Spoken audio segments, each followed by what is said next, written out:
I know there are only few people. It's after lunch session. I can understand totally.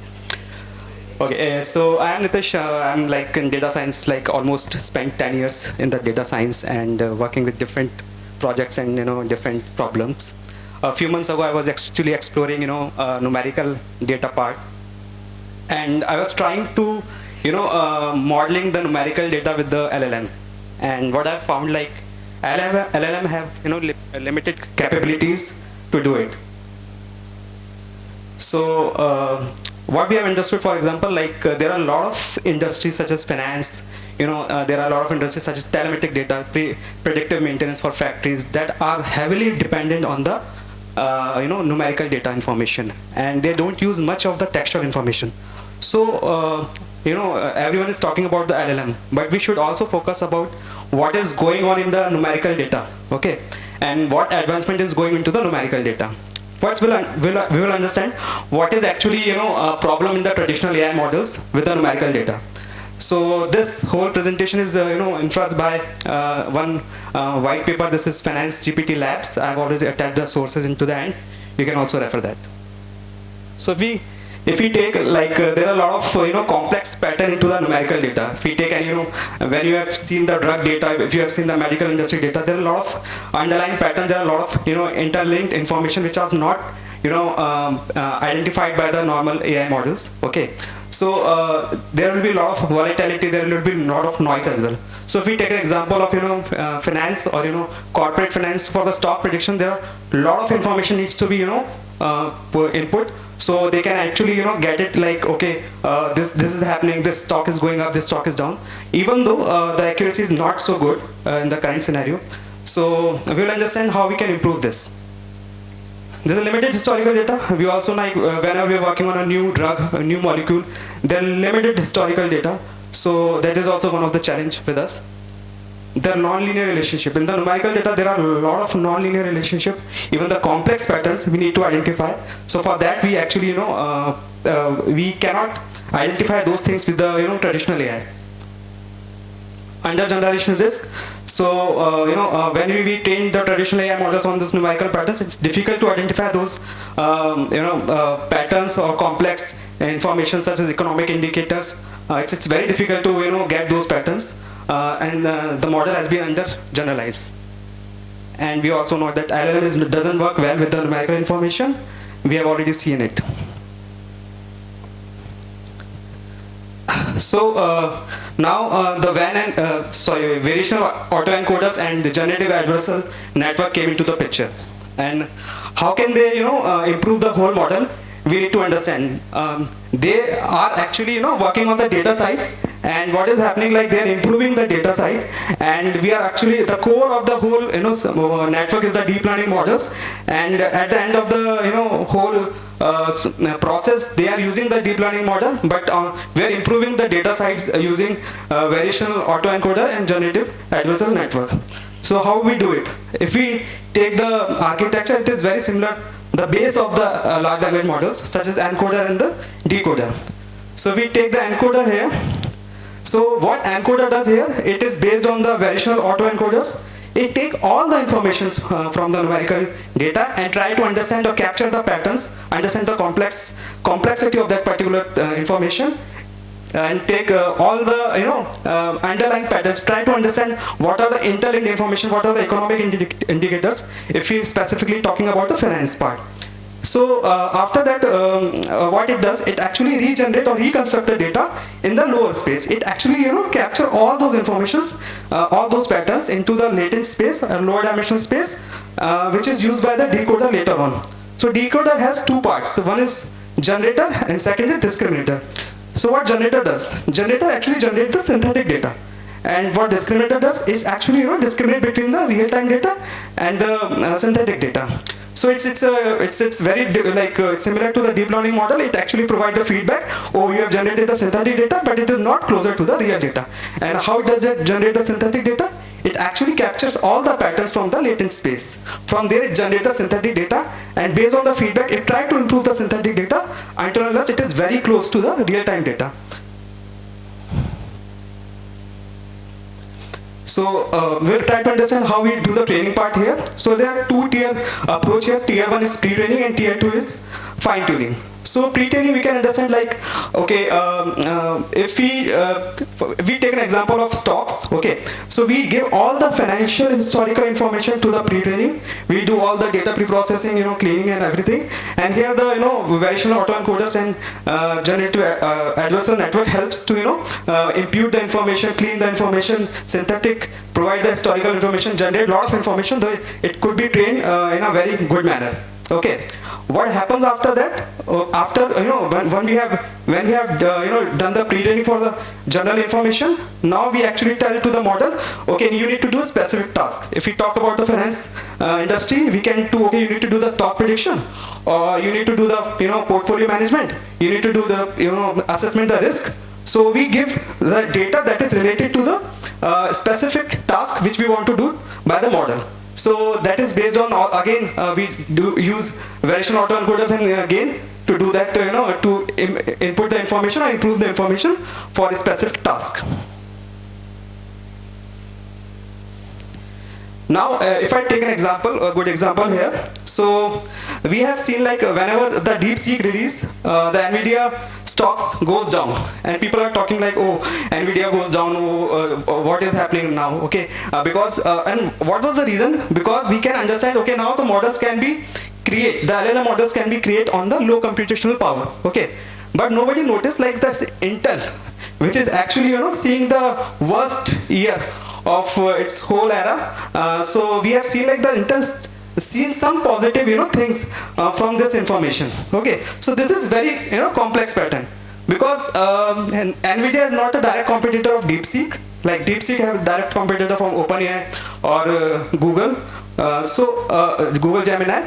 But and even there's no even for the Intel there's nothing related to for the DeepSeek. But if you see the good thing, like Intel more focus on the computational power, and we can definitely understand, okay, now now the LLM can be created on the lower computational power. So Intel has some hope, okay, it can be create good computational power, and now the model will be taking less computational power. So that's why the overall stocks of the Intel get some positive hope around it.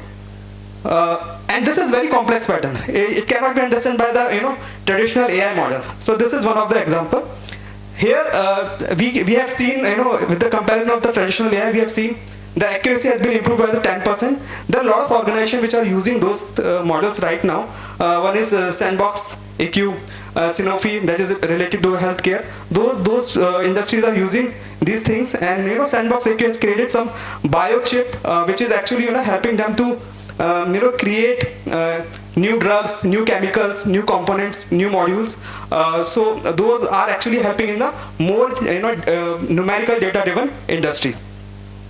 If you see the other things, interpretability. So interpretability is more in these kind of models, because the traditional AI more on the black box side, but this is more focused on the deep learning. So we have all the information from the component sides.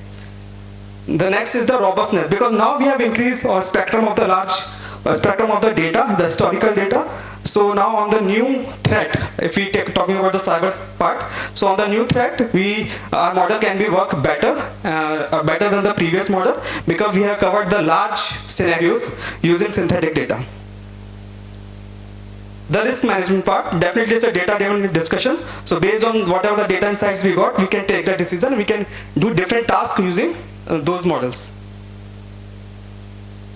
So these are the different tasks done by the applications of the use cases of the LQM. I haven't taken the title of that particular presentation. This is LQM, that is large quantitative models. Now we are talking about the LLMs. This is more on the numeric side. So on the synthetic data generation, I have already explained it does it very successfully. Those things. Text to data generation. So there are a lot of industry which are actually using the text data, but the numerical representation of that data is very important. They don't require the textual representation of the data, they require the numerical data, numerical representation of that particular textual data. So in that scenario, LQM can help. Okay. Fraud detection, we already know. In the fraud detection, they can improve, they can cover the large scenarios using historical data and the synthetic data. Now the financial use cases, we have already know the stock prediction, the portfolio management, the other things can be done by these things, the LQM models. So what is the role of the LQMs in upcoming, upcoming or in the future? So they have like in the financial forecasting, portfolio management, risk assessment, even the precision, the adaptability is also increased by LQM on the traditional AI models. So if we talk about not only the finance part, if we talk about the industry which are heavily dependent on the numerical data, such as the industry which are based on the research industry which are doing the genes research, DNA research, those are industries are dependent on the numerical data. Apart from that, the telemetric data which are vehicle based information, those actually capturing all the information from the sensors in the numerical way. Apart from that, the cyber security, bank risk assessments, and apart from that, the financial things, because finance is very important. If you don't predict in a good manner, you lose a lot of money. It is a direct impact. So we are increasing what I would say, the accuracy, adaptability, or even the we are increasing the decision making which is backed by the data by using LQMs. Thank you, and if you have any question, we're open to questions.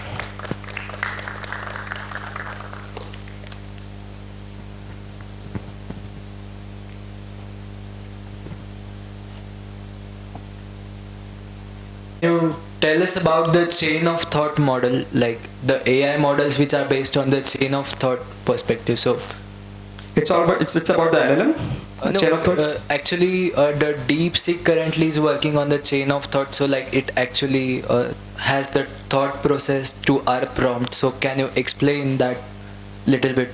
Okay.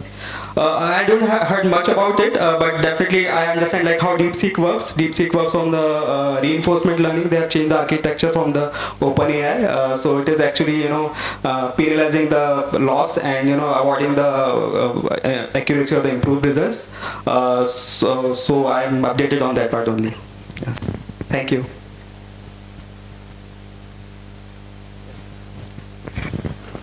That was a great talk. Thank you for that. I think very less has been spoken about numerical AI in general. You spoke about under generalization risk, which exists, which means the models are overfitted, and when you are dealing with numbers, you tend to take into consideration a lot of factors, more factors than that are necessary. So when you gave the example of NVIDIA and Intel, that Intel stock shot up a little bit when yes. The NVIDIA stock went down. Yes. Would this model, like if let's say Intel was implementing some model for its own stock prediction, right. So would that model consider factors like the stocks of other competitors going down, which could affect its positive impact? Like is AQ this numerical AI capable of doing that? Yes, I understand your question here. Yes, definitely, because if you have seen the architecture or the training part, we are actually doing the pre-training here, and the pre-training is more on the general information of the financial things. So the general information covers all of the stocks information, all of the finance information available in the sources, and that's why we can cover those links here from the LQM, and then we can capture the indirect relationship or the non-relationship. Okay, correct. So again, but this model that we have created now for Intel, it would be overfilled, right? So it would possibly give a good result when something like this happens, which is more like rare. But on a general basis, it might not perform as well, correct? Because the model is overfitted. Like it's taking into consideration a lot more factors than are necessary in general. So in general, it would be a bad predictor. So is that the reason that it's not used that much right now, or like AI is not that involved in stock prediction? I mean, people use algorithms. There is pattern recognition definitely, but they do not depend on previous data and predict a future outcome. So my question basically is that would the model perform badly in general, and would it perform better in rare cases like such, because it is overfitted? Hello? Oh, yeah. Okay, so I'll take an example of you have taken like if Intel model is overfitted. So on that part, yes. So for example, what we are trying to understand here, if we are giving a task to that particular model to stock prediction on the Intel side, okay, it is actually capturing all the general information and the pattern which are also reconstructed by the variational autoencoders, okay, and it is not based like it could be possible, there could be possibility that it could be overfit sometimes, we need to improve by using different tasks or need to change the data, but definitely the whole concept is like we are trying to capture lot of patterns, non-linear complex patterns using these methods, and that can improve the overall accuracy and generalize the model, and we can reduce the risk of the under generalization. But I definitely agree on that part, it could be possibility of overfitting of that particular information, but we can definitely again tune it, again see the how deep learning or core part of that model is working, and we can tune it further. Thank you so much. Sure, thank you. Any further question? Yes. Thank you everyone. Have a great day.